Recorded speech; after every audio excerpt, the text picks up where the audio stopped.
everybody. Hello, and welcome back to Double Barrel Podcast. Today we are going to be doing Double Barrel Shorts. Double Barrel Shorts. I like that. Again, this is something totally new. We have been listening to people that have either left comments or have talked to us personally, and we're just like, hey, you know what? Let's make these shorts. Let's try and help people that are actually asking questions.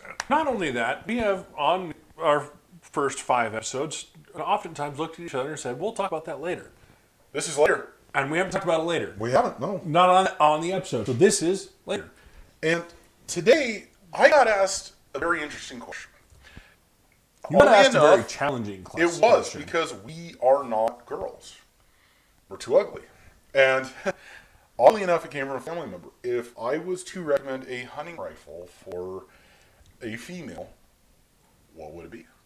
See, and that, to me, falls very, very heavily on, well, what are you hunting? You're right, and here in the Midwest where we live, we normally hunt mule deer and Rocky Mountain elk. Now we have like pronghorn. Here's the thing, if you can cover those two species, you can cover most of what you pretty much almost everything in the Midwest. Except for things like moose, bear, some of the big once-in-a-lifetime ones, which if you're a woman and you draw out on that, I'm sorry, you're going to have to go into something big and heavy, because to take down a moose, you need a lot of power. Let's be honest though. We're not trying to be sexist here, because no, we're not. Your sister hunts with I think you told me it was a 270 Weatherby Magnum. Yes. She hunts with a cartridge that most dudes don't even want to touch. Therefore, there are plenty of women out there who are totally fine handling Magnum cartridge style rifles. Well, however, this goes into my sister. Mm-hmm. She's been hunting for many, many years. She's very, very active.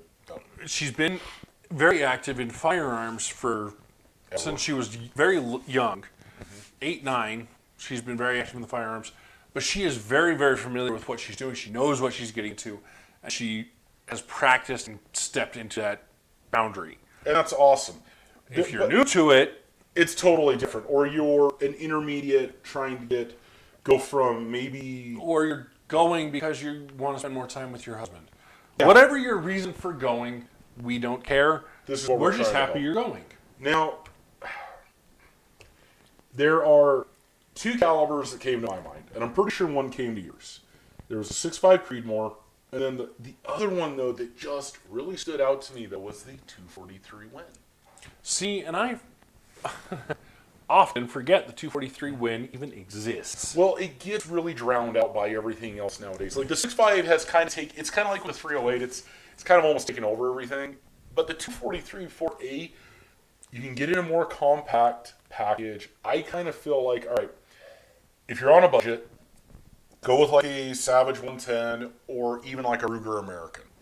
See, if you're on a real budget, I would go with Ruger American or Savage Scout. You mean the Axis? The Axis. The Axis Scout. Yeah, if you're on a budget, I would do the American or the Axis. Absolutely. Those are my bottom budget rifles. Well, you can also get those in compact models too, though. You can. But for anyone who's willing to spend, let's say, $700 to $1,000, I would say get like a Tikka. Well, I'd say that's where the Savage 110 falls. That's where your 110 falls, yes. And that's where the Tikka falls. That's where Browning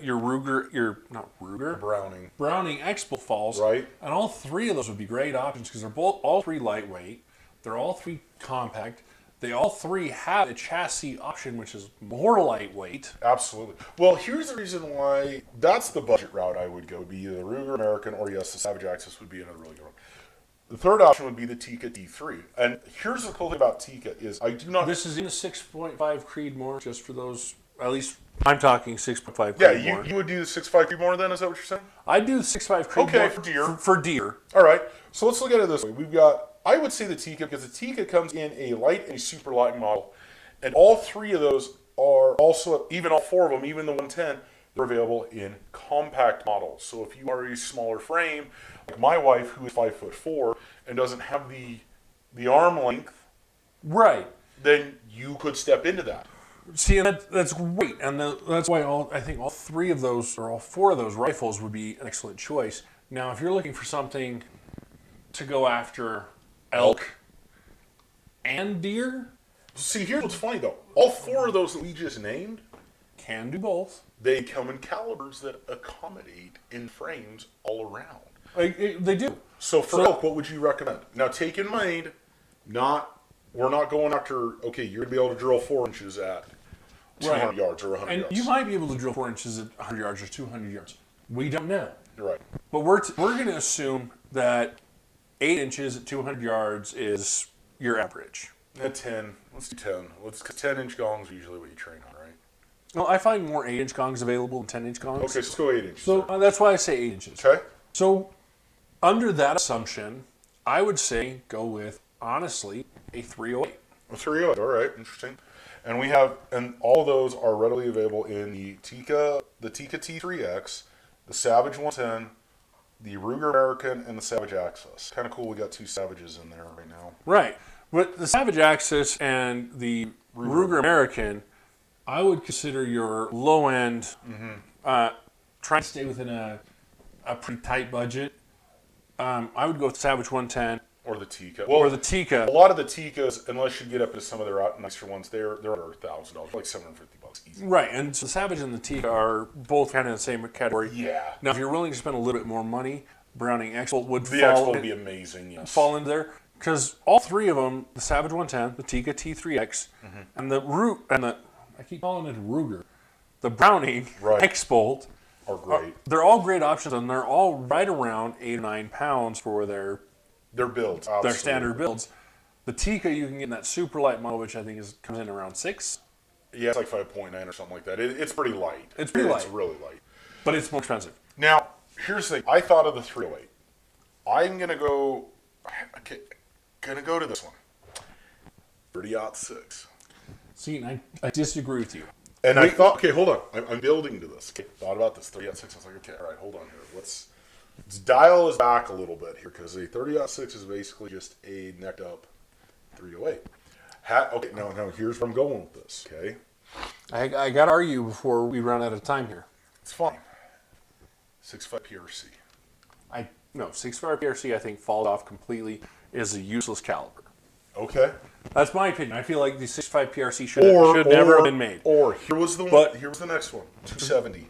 Okay, 270 falls so close to the 6.5 Creedmoor in both stopping power, diameter of bullet, and velocity that I think again they're overshadowed by the 6.5 Creedmoor. So which or one? Equivalent to the 6.5 Creedmoor. All right then. Other than the 308, to try and get both categories, what would you do? I would stick with 308. It is a great, because it's an amazing filler. The 308, like we showed on our podcast with the P22, we showed that 6.5 Creedmoor round and the 308 round. Right. And then we showed the 270 round. 270 is a 270 bullet on a 30-06 cartridge. A lot of powder behind it, a lot of kick, a lot of recoil. It hits. The 308 and the 6.5 Creedmoor both are shorter caliber, less powder, less recoil, less impact on the shoulder. I'm going to give you one more. I'm going to give you one more. And this one's kind of on its way out the door. However, it would do it. 7mm08. I don't have too much experience with 7mm08. All right, so 7mm08 is basically just it's a barely juiced 308 with a 7mm round in it. Right. We're talking barely though. Like the difference in kick, so it's more than the 308, less than 30-aught. Okay, I didn't think that'd be fine, but I want to say I feel like the 308 is the best of both worlds. I agree because it is that short. It is a short action round, so not a ton of powder. Right. Not a lot of kick behind it. And it does have lighter. It's light enough, and it has enough force behind it to stop both the deer and the elk. And you have a 120 grain all the way up to a 220 grain. You have such a plethora. You have a huge range. And now, if you're only going to go for deer, I think the 6.5 Creedmoor is better than the 308. Or the 243. Or the 243. But if you're going to go for both, the 308. The 308, I think, is your best option. The only reason why I tried to get a little bit more in depth on this is because I couldn't find anything comparable to what the 308 does when we were talking about it like this. That's why I was trying to throw a couple more cartridges out there, but the more and more I thought about it, and you did exactly what I did too. Well, we're getting into this. Now we're getting into the list. 308's readily available. It's fairly inexpensive ammo. 308's super available. Super, not It's expensive. affordable. It's very affordable. Very affordable. And guess It what? actually gets used in long-range competition still. It's a great long-range round. It's a great short-range round. It's a great all-around round. Absolutely. So, in my opinion, if you're going for both, 308. I would agree with that. a 308, my favorite chassis would be the Savage 110, Okay. the Tikka, or the Browning X-Bolt, Okay. followed closely by the Tikka T3X. And if I had to, for a lady, I would either do the Tikka T3X, or I would do, oddly enough, I would do the Savage 110. I don't know why you say, the Savage 110 is an amazing round. It is, but here's the thing though. I'm the one that owns the Browning X-Bolt, and yet I am going to say this. Either do the T3 or do the 110. Because here's why, and I'm going to end on this note. Your aftermarket, because if you wanted to modify it a little bit, you have a massive aftermarket. It is almost as big now as the Remington 700's aftermarket. If you go with a Browning, you have a Browning. That's it. I will admit the Savage 110 has a much larger aftermarket. So does the Tikka. So does the Tikka. All right, By the way, folks, this was our first short. Thank you very much for tuning in. Let us know if you like these, but we'll keep making them. As always, my name's Chris. I'm Justin. Have a great day.